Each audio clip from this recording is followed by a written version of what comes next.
Namaste and welcome back to Waking Up with Mindful Serenity. And we're going to continue answering questions from the jar. And I am really running low on questions. I haven't got very many left. So if you have any questions, just plop them down on my comment section and I'll be sure to do my best to try to answer them. I will read this question very quickly.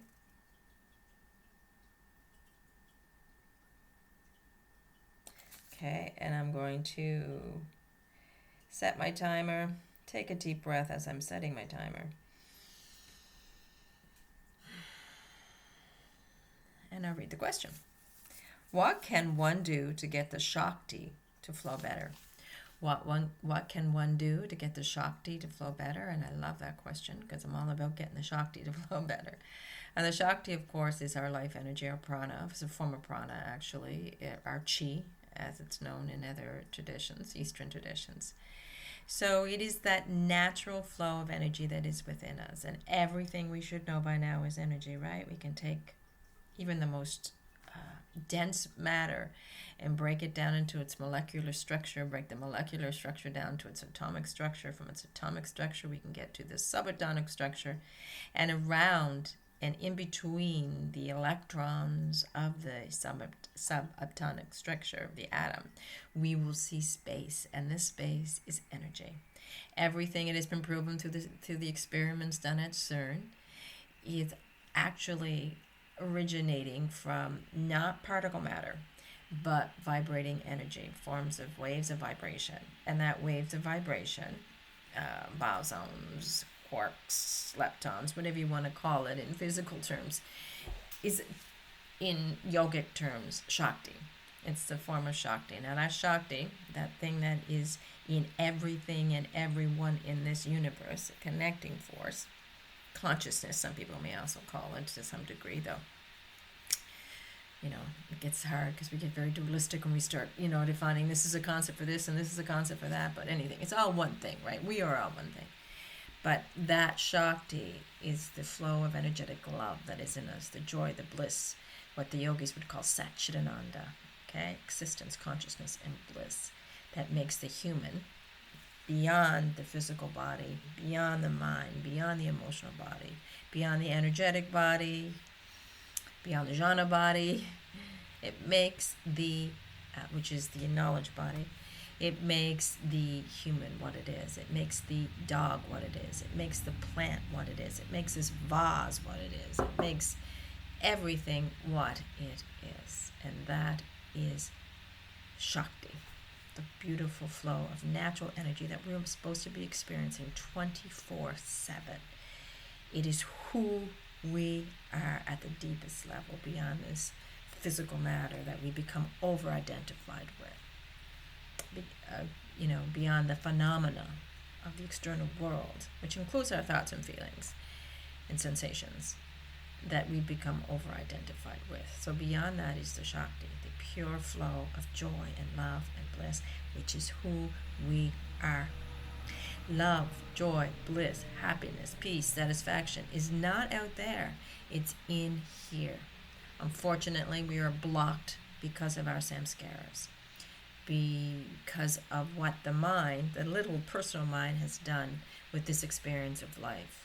By attaching a big me to it, I've separated myself from everybody else and every other being and every other thing, and from the source, from where I've come, that the Shakti originates from. The ocean, the source is the ocean, and Shakti is the river flowing through us. And I've separated mentally only from that source so that I am not connected to it because of my pain. Not so much the pain I've experienced or the life events I've experienced, but my reaction to those life events. And Gabriel Monti was known to say that trauma is actually not what happens to us, but how we react and respond and what we do with what happened to us. And that's the same thing Michael Singer teaches when he talks about samskaras and our reaction to life, right? And that's what yoga teaches. It is not what happens to us, it's our reaction to it. So when things happen in life that we judge as bad, wrong, shouldn't be, we sometimes stuff and store them inside. We suppress them, hold them down beyond and below our subconscious awareness so we do not have to experience them again. And then we protect them. We protect them from getting triggered by life events. So that's where our desiring, the second, noble truth, the cause of our suffering comes into play. It's because we have identified with these samskaras and are doing everything we can to protect them. So I want this in my life, I don't want that in my life. I push that away, and when we push away, we just push down, creating more samskaras. Or I'll cling and grasp for that because I think that will make my life more comfortable, that will make my life better. And we live in these tiny little comfort zones, which are not actually the full experience of life. Thinking that we're this me, this separate little me, with this tiny little experience, with these likes and dislikes, preferences, cravings, whatever you want to call them. They're called tanha in yogic philosophy, or in Buddhist philosophy, the craving. And that determines our life. And they are like big boulders on the beautiful stream, this river that is connected to a source of eternal energy, never running out, infinite, omnipresent, omniscient, and omnipotent. And we have this beautiful flow of that pouring through us in the form of Shakti. But we block it with all these little me samskaras, this identification with little me, this veil. It's known as the psyche in psychology terms. And we block it so we don't experience that joy. And we get these little moments of comfort, these little moments of peace, and assume that it's out there, something out there, that other person, that love relationship, that person said I love you, or that beautiful sunset I just got to see, or whatever, that is responsible for me having this experience of peace that I'm getting, this little glimpse, this little tiny, tiny slither of what I could be experiencing. I assume that it's the external world causing it, allowing for it, so I'm constantly reaching and grabbing from the external world to keep getting that feeling. And I'm pushing anything away that may trigger the pain that I've stuffed and stored inside, so I never have to experience that again. So that creates our suffering, that craving, that selecting, that judging, that preferring. That creates our suffering because it creates our resistance, and suffering is resistance to the what-isness of life. So Shakti then can't flow through with the joy and the bliss and the peace. That peace that can come no matter what happens on the outside. That peace and joy and love we can experience no matter what type of crisis is happening around us, or what's happening to our bodies, or or what the weather is like, or whether we're in pain or dying of cancer. We can still experience Shakti, peace, love, joy, continuously 24/7 if we're not blocked by these samskaras. But the majority of human beings are blocked by these samskaras. They've allowed the personal mind to take over, to create this little me identity, this ego, this little player on a stage, and have got lost in character, assuming that's who we are, forgetting to see that behind that is the Shakti flow.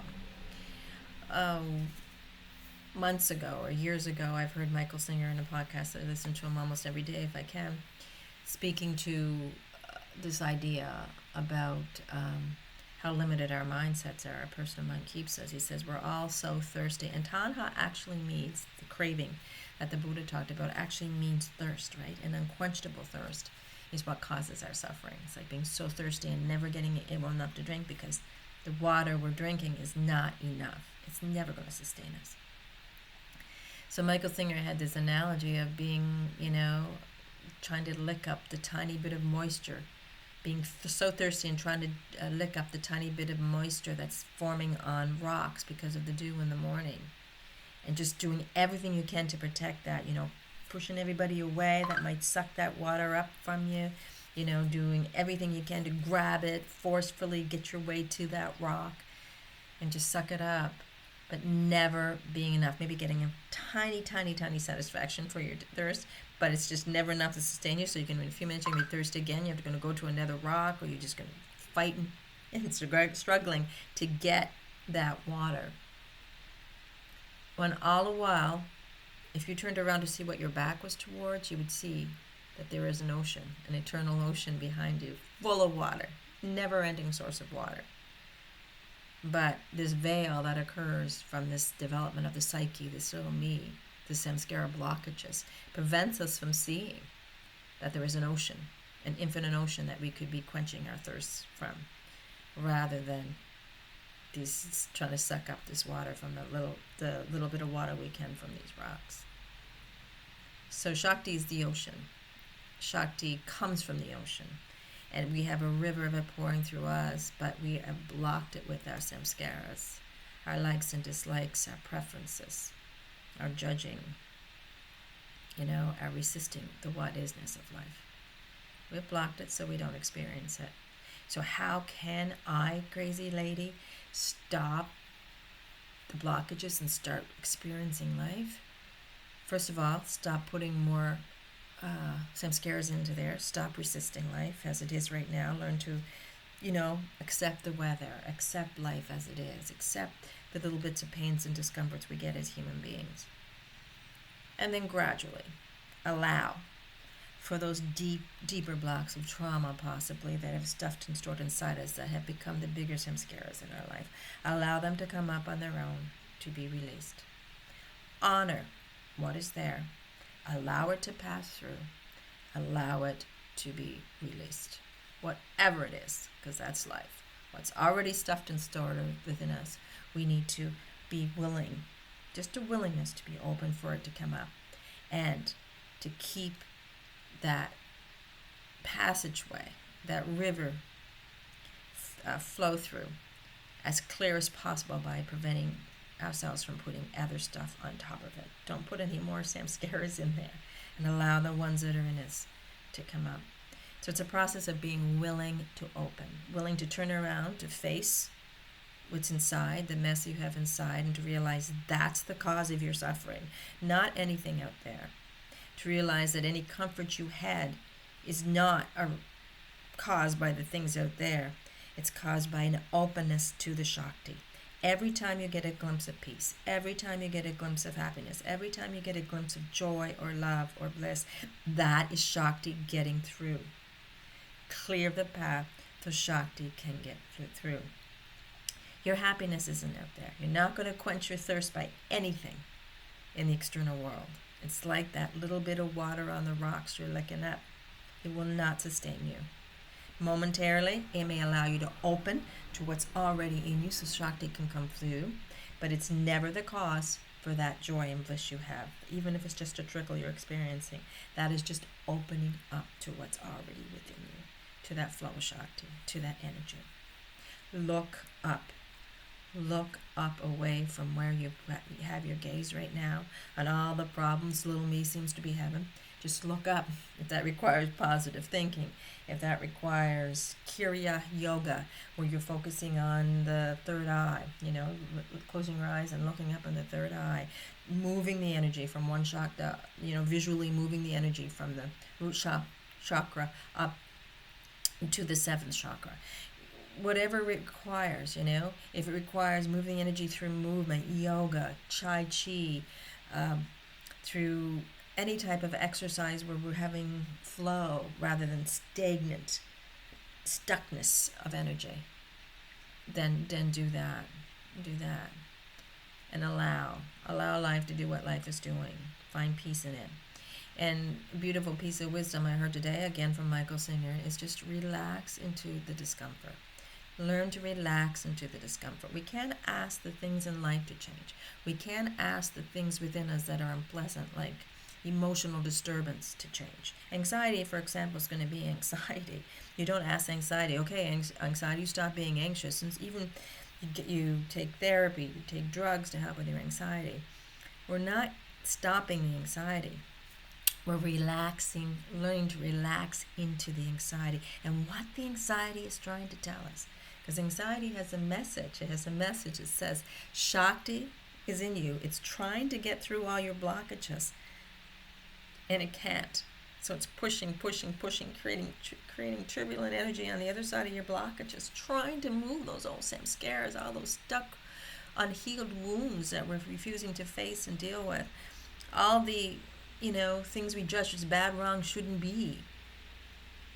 in this exterior world that have entered our experience from being as well. And it's constantly pushing. So that's what anxiety is. If we learn to look at these things like anxiety, anger, frustration, and sit with them, relax into them, see what is behind them, we will realize they are simply messages telling us we've got blockages, we need the blockages out, because Shakti, in its purest form, wants to be expressed through us. It wants to flow through us. This river doesn't want the dam in front of it, and it's forcing itself through that dam in any way it can. So we can make it easier for Shakti. We can make it easier for this experience of life that is being experienced and expressed through us to come through by removing those blockages. Stop putting more in. Relax into whatever it is. Stop judging it as bad, wrong, shouldn't be. Do your best to stop preferring and start preferring everything instead of selectively preferring a few things. And allow those wounded cells of yours to heal. Allow the samskaras to come up when they're ready to come up. Stop pushing them back down. That's what we do to get Shakti flowing. I hope that answers your question. I've gone 6 minutes over time. Apologize for that. Thank you for joining me. Have a wonderful day. Namaste.